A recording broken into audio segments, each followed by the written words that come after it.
Hello everyone, I hope आप सभी अच्छे होंगे। तो आज की क्लास में हम लोग बात करेंगे temperature dependence of resistivity and resistance के बारे में। कैसे टेम्परेचर बढ़ाने पे कंडक्टर की रेसिस्टिविटी और रेसिस्टेंस में बदलाव आता है और ये जो चेंज है ये कैसे रिलेट करता है, कैसे फॉर्मूले बनते हैं, कैसे न्यूमेरिकल्स इस पर पूछा जाता है। ठीक है, साथ ही साथ हम सेमीकंडक्टर का भी केस देखेंगे।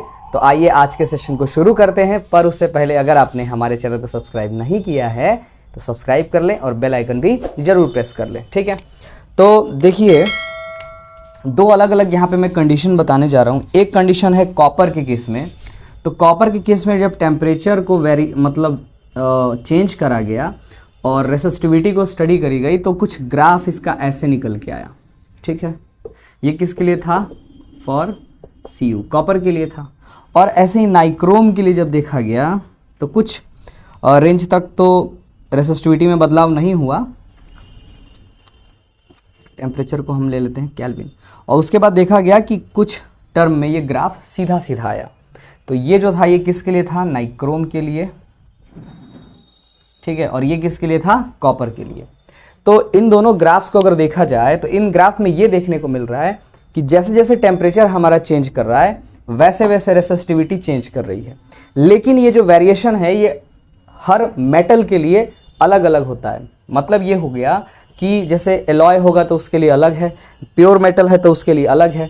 माने अलग अलग जो हमारे मटेरियल्स होंगे उनके लिए हमारी जो रेसिस्टिविटी है वो अलग अलग तरीके से बिहेव करती है। ठीक है, तो कुल मिलाकर के यहाँ पे अगर हम ये देखना चाहें कि किस टेम्परेचर पर रेसिस्टिविटी की वैल्यू क्या होगी तो उसके लिए हमको क्या करना पड़ेगा, क्या फॉर्मूला होगा, ये सब चीज़ों के बारे में हम बात करने वाले हैं।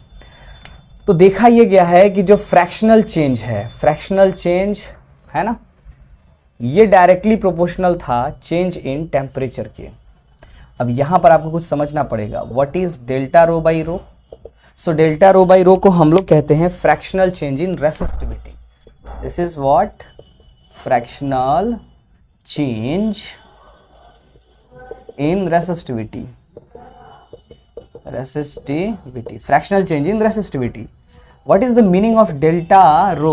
The meaning of delta rho is this is at any temperature T minus this is our initial resistivity. ये हमारा किसी टेम्परेचर T पर रेसिस्टिविटी है और ये रेसिस्टिविटी है जिस जगह से हम टेम्परेचर को वेरीफाई कर रहे हैं। मतलब ये हमारा रेफरेंस टेम्परेचर पे है ना, या रूम टेम्परेचर हो सकता है, जो भी हम रेफरेंस ले रहे हैं उस पे। ओके, तो ये हमारा हो गया रेफरेंस पर। ठीक है, तो ये जो चीज देखा गया ये थोड़ा थोड़ा आप अगर रिलेट करेंगे थर्मोडायनेमिक्स 11th क्लास से, है ना, थोड़ा सा मैं आपको याद दिला दूं तो उसमें होता था fractional change in length delta L by L directly proportional to delta T. Proportionality का साइन हटाते थे तो delta L by L is equal to यहाँ पर क्या आ जाता था? अल्फा डेल्टा टी आ जाता था। ये आता था कि नहीं? ये जो चीज़ है हमारा, ये हमने कहाँ पढ़ा था? थर्मोडायनेमिक्स में। तो कुछ कुछ उसी टाइप का माहौल यहाँ पर भी बन रहा है और देखिए कैसे ये चीज़ें आगे बढ़ती हैं। जैसे ही हम प्रोपोर्शनलिटी का साइन हटाएंगे, ये हमारा प्रोपोर्शनलिटी का साइन है, तो यहाँ पर एक कांस्टेंट आ जाएगा जिसको हम लोग अल्फ़ा कहेंगे। क्या बोलेंगे? अल्फ़ा। और ये हमारा हो गया डेल्टा टी। रो को उधर भेज देते हैं। Delta rho is equal to rho alpha delta T. Okay, इसको लिख सकते हैं rho T minus rho is equal to rho alpha delta T. ये उधर जाएगा तो बेचारा प्लस में हो जाएगा। ठीक है, इसमें इसकी कोई गलती नहीं है, उधर जग गया तो प्लस में हो गया रो अल्फा डेल्टा टी। कॉमन लिया जा सकता है यहाँ से, तो यह हो जाएगा रो 1 प्लस अल्फा डेल्टा टी। सो ये जो है ये हमारा रिजल्ट है।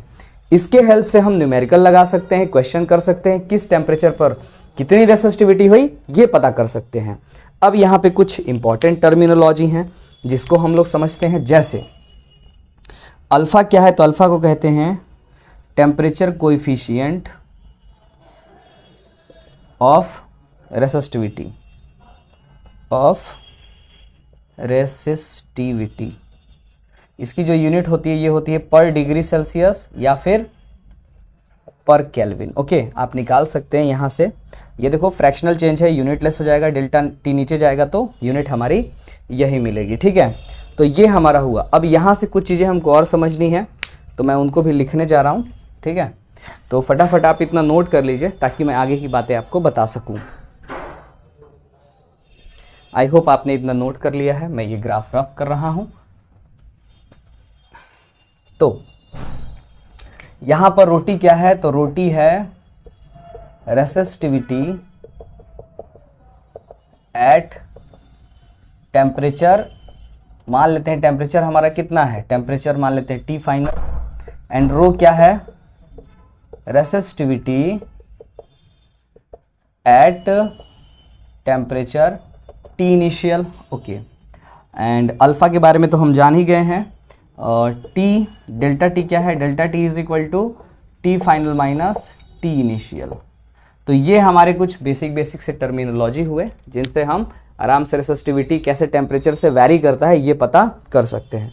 अब यहाँ पे अगर बात करा जाए relation of resistance variation by temperature, अगर हम रेसिस्टेंस के केस में देखें तो देखा जाए तो resistance is equal to formula होता है रो एल बाई ए। यहाँ से हम ये कह सकते हैं कि रेसिस्टेंस डायरेक्टली प्रोपोर्शनल होता है रो के। तो जहाँ जहाँ रो टी है वहाँ वहाँ हम आर टी लिख सकते हैं। देखिए यहाँ पर रो था तो यहाँ पर हम लिख सकते हैं आर और प्लस अल्फ़ा डेल्टा टी। ये हमारा फार्मूला बन गया किसके केस में, तो ये हमारा फार्मूला बन गया अगर रेसिस्टेंस हमको अलग अलग टेम्परेचर पे निकालना हो तो हम इस फॉर्मूले से उस क्वेश्चन को करेंगे। ठीक है, अब हम थोड़ा सा समझेंगे, इसमें एक टर्म और आता है प्लेटिनम रेसिस्टेंस, है ना। तो प्लेटिनम रेसिस्टेंस को भी समझ लेते हैं। प्लेटिनम रेसिस्टेंस कैसे काम करता है, ठीक है। तो प्लेटिनम रेसिस्टेंस क्या है, उसमें अलग अलग यहाँ पर कुछ रेफरेंस फिक्स होते हैं। अभी ये किसी भी टेम्परेचर पे आपका काम कर सकता है, जो भी टेम्परेचर है आप डालेंगे आंसर आपका आ सकता है। प्लेटिनम रेसिस्टेंस को थोड़ा सा समझ लेते हैं। प्लेटिनम थर्मोमीटर भी बोलते हैं, platinum resistance thermometer, platinum resistance thermometer, ठीक है। इन पे भी क्वेश्चंस आते हैं बहुत। प्लेटिनम रेसिस्टेंस थर्मोमीटर की अगर हम बात करें तो इसका जो फॉर्मूला होता है, मान लेते हैं ये कोई हमारा टेम्परेचर है, ये होता है R T minus R not या R zero, R 100 minus R zero into 100, ये हमारा फॉर्मूला होगा। अब यहाँ पे समझना है टी क्या है, टेम्परेचर, कोई टेम्परेचर है, और आर टी क्या है, रेसिस्टेंस है at temperature T. Okay, R zero क्या है, तो ये भी क्या है हमारा resistance at temperature 0 degree Celsius और over ice point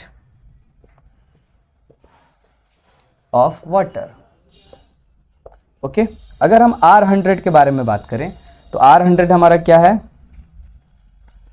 resistance at temperature 100 degree Celsius which is also called steam point of water. So this is the formula for resistance, platinum resistance thermometer. With the help of this formula you are able to find out the resistance. ठीक है, तो कभी कभी इस पे भी है, NCERT में इस पे भी एक क्वेश्चन दिया हुआ है एग्जाम्पल, और एक एग्जाम्पल इस पे भी दिया हुआ है। ठीक है, तो मैं उम्मीद करता हूं कि आप लोग वो एग्जाम्पल लगाएंगे, और अगर कहेंगे तो मैं वो एग्जाम्पल नेक्स्ट वीडियो में सॉल्व करा दूंगा या कराने की कोशिश करूंगा, जैसा आप लोगों का कमेंट रहेगा। तो इतना नोट करिए, आगे मैं और बताता हूं। चलिए अब थोड़ा सा बात कर लेते हैं कि एक्चुअल में क्या होता है। ये सारे तो फॉर्मूले हो गए। अब रियल में क्या होता है कंडक्टर के अंदर जब हम टेम्परेचर को बढ़ाते हैं। ठीक है, आइए समझते हैं आखिर रेसिस्टेंस कैसे बढ़ता है, सेमीकंडक्टर की कहानी क्या होती है ना। तो देखिए सेमीकंडक्टर का केस अगर देखा जाए, for semiconductor, okay, semiconductor materials के लिए अगर हम ग्राफ ले लें टेम्परेचर और रेसिस्टिविटी में, तो ये जो हमारा ग्राफ है ये रेक्टेंगुलर हाइपरबोला आता है, ये लाइक दिस ऐसे आता है, ऐसे आता है। इसका मतलब क्या हुआ कि ये क्या कर रहा है, जैसे जैसे टेम्परेचर बढ़ रहा है वैसे वैसे रेसिस्टिविटी डिक्रीज कर रही है। तो ऐसा क्या होता है कि कंडक्टर में रेसिस्टिविटी बढ़ती है और यहाँ पे रेसिस्टिविटी डिक्रीज करती है कि नहीं। तो देखा जाए तो हम लोगों ने जहाँ तक समझा है वो क्या समझा है, delta R rho upon rho is equal to क्या था, अल्फा डेल्टा टी था। तो यहाँ से देखा जाए तो अगर अल्फा हमारा कैसा हो, अगर अल्फा हमारा ग्रेटर देन 0 हो तो रेसिस्टिविटी क्या करेगी, इंक्रीज करेगी टेम्परेचर के साथ। लेकिन यहाँ पे रेसिस्टिविटी घट रही है, इसका मतलब क्या है, अल्फा लेस देन 0 होगा, मतलब नेगेटिव होगा, और पॉजिटिव होता तो ये होता, इसका मतलब रेसिस्टिविटी डिक्रीज कर रही है जैसे जैसे हमारा टेम्परेचर बढ़ रहा है। तो आपको कुछ पॉइंट याद करना है। जो हमारा ये कोफिशिएंट है, टेम्परेचर कोफिशिएंट फॉर रेसिस्टिविटी, वो कंडक्टर के केस में पॉजिटिव होता है, जिसकी वजह से टेम्परेचर बढ़ने से रेसिस्टिविटी बढ़ती है। और अगर हम बात करते हैं सेमीकंडक्टर की, तो जैसे जैसे हमारा टेम्परेचर बढ़ता है रेसिस्टिविटी घटती है, इस वजह से जो हमारा अल्फा है वो नेगेटिव होता है। ये कई दफ़ा पूछा गया है, ठीक है। अब समझने की कोशिश करते हैं कि ऐसा क्यों होता है। तो अगर हम रो की बात करें तो रो का फॉर्मूला होता है mne²/τ। कुछ ये फॉर्मूला हमारा निकल के आता है रो का, ठीक है। जब हम ड्रिफ्ट वेलोसिटी वगैरह पढ़ रहे थे तो उसमें फॉर्मूला निकल के आया था। यहाँ से अगर हम देखें तो यहाँ पे दो चीज़ें हैं जो हमारे लिए बहुत मैटर करती हैं, और वो दोनों ये हैं, ये नंबर 1 और ये नंबर 2, ठीक है। यहाँ पर मास इलेक्ट्रॉन का फिक्स है, चार्ज इलेक्ट्रॉन का फिक्स है, लेकिन ये टाउ क्या है, टाउ है रिलैक्सेशन टाइम। टाउ क्या होता है, relaxation time, relaxation time, okay. And what is the N, N क्या है, नंबर ऑफ फ्री इलेक्ट्रॉन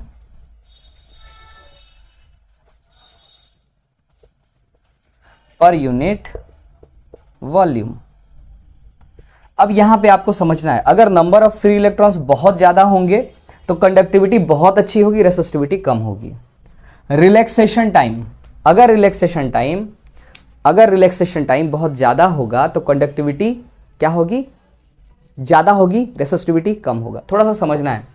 अब अगर आपको ये समझना है तो यूं समझ लीजिए कि मान लीजिए कि ये हमारे रोड हो गए, और इस रोड पे इधर से और इधर से गाड़ियां आ जा रही हैं, ठीक है, समझ में आ रही बात। और यहाँ से एक इलेक्ट्रॉन निकला है जो इधर जा रहा है, तो कभी कभी इलेक्ट्रॉन का कोलिजन भी होता है, फिर ये निकल जाता है, फिर कभी कभी कोलिजन करता है, फिर ये निकल जाता है। समझ रहे हैं, वो एक गेम था ना, गेम, जिस गेम में इधर से कांटे आते रहते हैं और आपको किसी को बचाना रहता है तो आप जस्ट उसको आगे बढ़ा देते हैं, है ना। तो वो जो कांटे वाला गेम था, अगर आपने मोबाइल में खेला होगा, आई होप सो, तो वहाँ पे क्या है, इलेक्ट्रॉन भी मटेरियल के अंदर ऐसे ही चलता है। अब मटेरियल के अंदर होता क्या है, तो बात करा जाए, अगर कंडक्टर का केस लिया जाए तो कंडक्टर के केस में रूम टेम्परेचर पर इलेक्ट्रॉन्स जो होते हैं वो फ्री इलेक्ट्रॉन की तरह बिहेव करते हैं, और जिस न्यूक्लियस से निकले रहते हैं वो न्यूक्लियस वो एटम अपने मीन पोजीशन पे क्या करता है, नॉट न्यूक्लियस, वो एटम अपने मीन पोजीशन पे क्या करता रहता है, जो पॉजिटिवली हैवी आयंस हैं वो अपने मीन पोजीशन पे ऑसिलेट करते रहते हैं, और जब वो ऑसिलेट करते रहते हैं तो उन्हीं के बीच से इलेक्ट्रॉन्स को निकलना रहता है। तो जब दो एटम्स ऑसिलेट कर रहते हैं, तो मान लो वो ऑसिलेट कर रहे हैं और इलेक्ट्रॉन उसी बीच गया, तो इलेक्ट्रॉन और एटम्स में क्या होता है, कोलिजन होता है, और उस समय जो एनर्जी है इलेक्ट्रॉन की वो क्या हो जाती है, बर्बाद हो जाती है ना। तो ये जो बर्बाद हुई एनर्जी है ये किस फॉर्म में निकलती है, तो ये हीट में निकलती है। समझ में आ रही बात। अब इसी से क्या होता है, हीट जनरेट होता है, और यहीं से कॉन्सेप्ट निकल के आता है, इलेक्ट्रॉन ने कहीं से अपनी एनर्जी भरी और वो सर्किट में भागना स्टार्ट किया, तो सर्किट में जो भागता है तो बहुत सारा उसको कोलिजन झेलना पड़ता है एटम से, तो हर कोलिजन में उसकी एनर्जी खत्म होती है। समझ आ रही बात। और इस तरीके से पूरी सर्किट कंप्लीट होते होते इलेक्ट्रॉन का हाल फिर भिखारी का हो जाता है, फिर वो एनर्जी लेता है, फिर जाता है और रास्ते में वो खर्च करते हुए निकलता है। तो ये जो एनर्जी थी इलेक्ट्रॉन की वो कहाँ जा रही है, तो वो जा रही है हीट में। अब सोचो अगर कि टेम्परेचर हम बढ़ाने लगे, तो पहले जो ऑसिलेशन मतलब काफ़ी टाइम के बाद होता था, जब हम टेम्परेचर बढ़ा देते हैं तो काइनेटिक एनर्जी जो मॉलिक्यूल है वाइब्रेशन की वो बढ़ जाती है, और जब इनकी काइनेटिक एनर्जी बढ़ जाती है तो जो टक्कर होता था, मान लो मैं अंदाज़ा लगा के बता रहा हूँ आपको समझने के लिए, 10 सेकंड में वो कोलिजन होने लगता है 2 सेकंड में।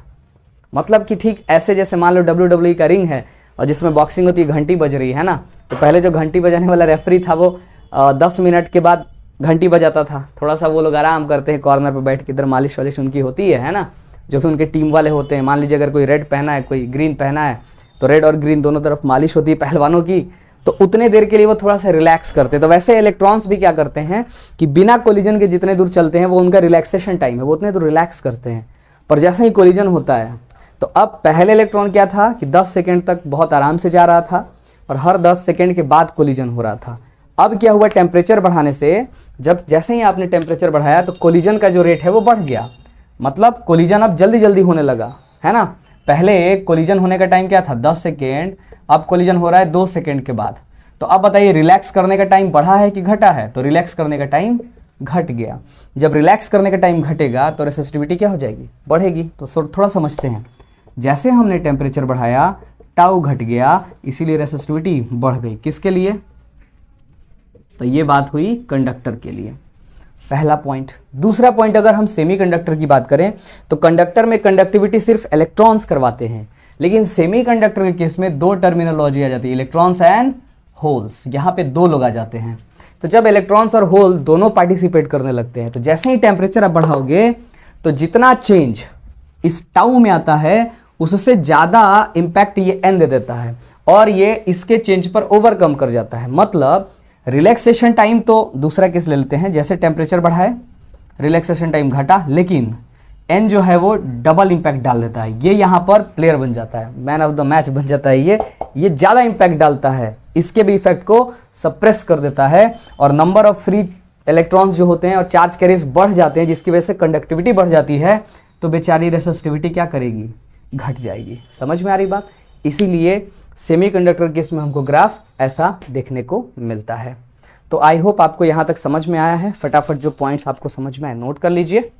और अगर आपको हमारा काम पसंद आता है तो आप हमारे चैनल को लाइक कर सकते हैं, शेयर कर सकते हैं, सब्सक्राइब कर सकते हैं। ऐसे ही देखते रहें, सीखते रहें, क्योंकि जब तक सीखने का जज्बा है तब तक जीतने का जज्बा है। That's all for today.